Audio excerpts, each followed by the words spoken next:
Hi, everybody. Got really warm here all of a sudden in Rochester. No, huh? Well, where really am I? How about here? Oh, I love seeing the bridge all around me. Or, oh, honey, I shrunk the kids. Feeling like 2001: A Space Odyssey floating through the universe. There are a lot of places. Let's go to the shore. Kind of nice, isn't it? Gives us a different feeling to everything, you know. Or I could travel through the seasons. Yeah, I like that. Pretend I got a new house. I did some broadcast from here. I don't remember when it was, but somebody said to me, "Did you play football?" See, up in the corner we got up there. Uh, of course, there's this one that looks kind of familiar. It's my pantry office from another angle. And this one, if you're used to the chancel corner of the dining room, though I never did quite use this for worship. It just doesn't feel right. Of course, one of my favorites, let's see if I can find it, is this one. That's where I grew up. This is almost literally the view from my bedroom. That building you see down in that corner wasn't there. But I did have a 32-mile view out my 8-foot by 16 feet glass wall onto the deck. It was lovely. I grew up with a rather expansive impression of life, I guess. Limitless possibilities. The horizons were large. I've been hearing from a lot of you that you just kind of are a jumble of feelings lately. It's like you can't really map out how you're feeling about things. Excited. We're all excited about the vaccine, but some are frustrated that we can't get it yet. And, we're upset about what's going on with politics, and yet we're feeling so much better than the way it used to be. Really sad in some cases about what's going on either in the community or in your churches, and yet more optimistic than you have been. And I can't tell you the number of people who've said something like, I just don't know how to feel. I can't sort out my feelings. And so the reason that I've put all these different virtual, backdrops here is because they're all fake, aren't they? The only thing that is, they're real places, but I'm not really there.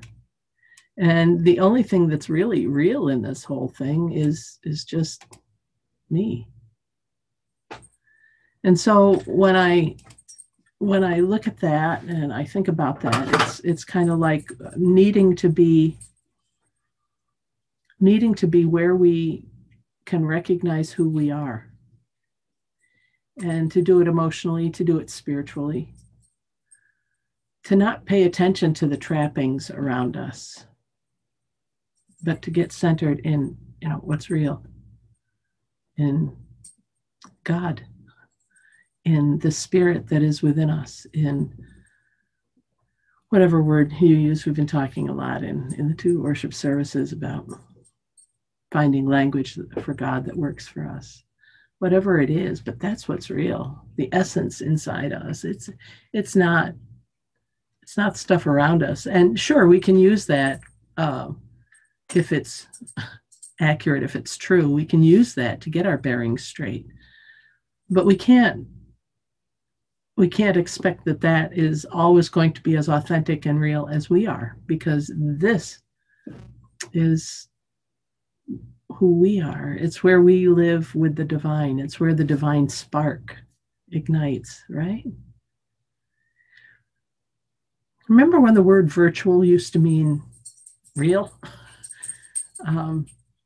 And now it means unreal. I just remember a sentence like,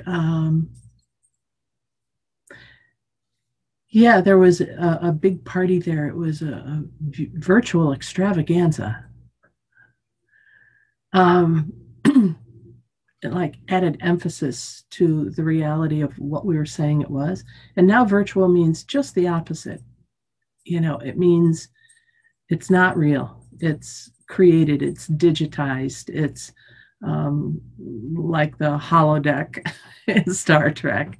It may look real. It may, if we were three dimensional, it might even feel real. It's kind of like, the brick on my wall here, which some of you know is not real. I mean, it's wallpaper. And when I put it up, I said, I can't get over how real this looks. It looks like it's three dimensional, but there's no bumpiness to it. There's no depth. It's just well made art, which I happen to enjoy because I think it breaks up the white, or in this case, light gray wall around me. We have to know what's real. And in order to know the one thing that's real, we have to tap into the spirit that is within us, because that's our anchor. So all the other places you might see yourself, all the other emotions you might have, just hold on to what's real, because they will fade away. Should I be upset that I can't get the vaccine yet? Well, are you loved by God? Do you trust that it will happen? Should I be overjoyed that I got the vaccine today?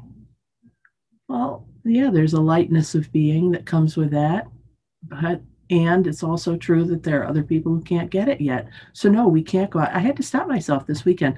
My ceiling fan died in my dining room. And so I thought, oh, I've got a weekend. I'll go pick up a new one and install it, right? And I started looking online at my app, and they had some nice ones there. And I took the measurements, and I'm thinking, oh, I'll just zip out and get this. And then I'm like, wait a minute, order it online. And then I said, oh, something this important, I really want to see it before I get it. I want to talk with the guys there about installing it, because I haven't done that before. And then I said, you're getting the second shot in 10 days, and you got 2 weeks to wait after that. Just cool your jets, man. Sit back. You can live without the ceiling fan for the next 3 weeks. But I was all set to rush out that door just because it's great weather. I knew I'd had one shot. I felt like, and do feel like, some of the weight is lifting off of us as a nation. And I had to stop myself, and I hope you do too. Don't take chances. Now is not the time to play around with that. The environment was like one of those virtual backgrounds. It looked great and it looked inviting, and then I had to realize, oh wait, I'm not really there yet. I kind of feel like, what's that kid's book? Not Where's Waldo, because that's where everything looks like. Where in the World is Carmen Santiago? Is that what it is? I was getting mixed up with San Diego. I got Santiago. Well, where in the world is Deb Swift? Well, she is where she meets God, because God's always there, but it's where I take the time to center on the essence and connect. That's where I am. And that's where you are too. So if you're feeling kind of all over the place in your emotions or your reactions, if you don't really know what to feel, if you don't know, you're feeling torn in a lot of emotional directions, I urge you, center. Go to where you meet God. You'll know exactly where you are.